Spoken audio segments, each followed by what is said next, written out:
आणलेली आहे सरांवर करणार पातळीवर सुरू आहे रेस्क्यू ऑपरेशन।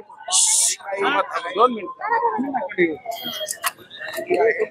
गाडीमध्ये जे काही होते त्यांना हॉस्पिटलला पाठवण्यात आलेले आहे। या परिसराचे जे जे काही हॉस्पिटल्स आहेत त्या हॉस्पिटल्स मध्ये आमचे पथक पोहोचलेले आहे। एक्झॅक्टली किती इंजर्ड आहे, इंजर्डची स्टेटस काय आहे याची पूर्ण पडताळणी आमचे पथक वेगवेगळे हॉस्पिटल्सला करत आहे। आतापर्यंतच्या माहितीनुसार 6 लोकांची मृत्यू झालेली आहे आणि अंदाजन 10 ते 12 लोक इंजर्ड आहे। एक्झॅक्ट संख्या थोडा वेळ लागेल त्यामध्ये पोहोचण्यामध्ये।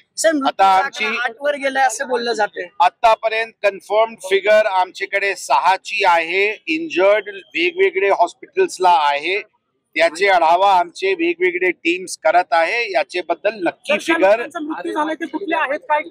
याबद्दल काही प्राथमिक माहिती आमच्याकडे आहे, ते आपल्याला योग्य वेळी पडताळणी केल्यानंतरच त्याबद्दल कळवण्यात येते।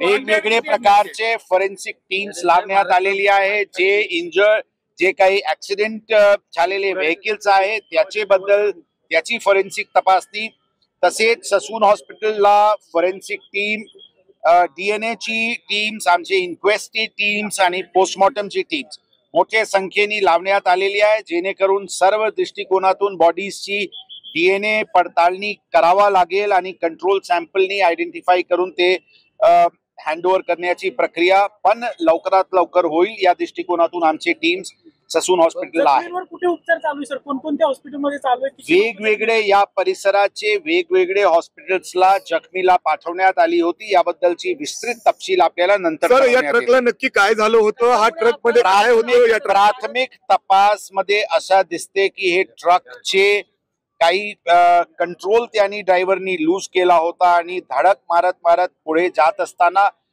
पुढे एक हेवी व्हेकल होती आणि त्या दोन्हीमध्ये एक लहान गाडी, स्मॉल गाडी त्यामध्ये मध्ये सँडविच झाली आणि त्यामध्ये इम्पॅक्टनी आग लागला आणि मधला गाडी आणि आजूबाजूचे परिसरात त्यामध्ये आग लागला आणि त्याच्यामुळे हे झालेली आहे। परंतु ही अत्यंत प्राथमिक माहिती आहे, सर्व दृष्टिकोनातून तपास सुरू आहे, सीसीटीव्ही पडताळणी करण्याची प्रक्रिया सुरू आहे, याबद्दलची विस्तृत जानकारी आपल्याला नंतर सांगण्यात। CEN न्यूज, देश प्रदेश की ताजा तरीन खबरों के लिए CEN न्यूज को सब्सक्राइब करें और रहें पल पल की खबर से हर पल बाखबर।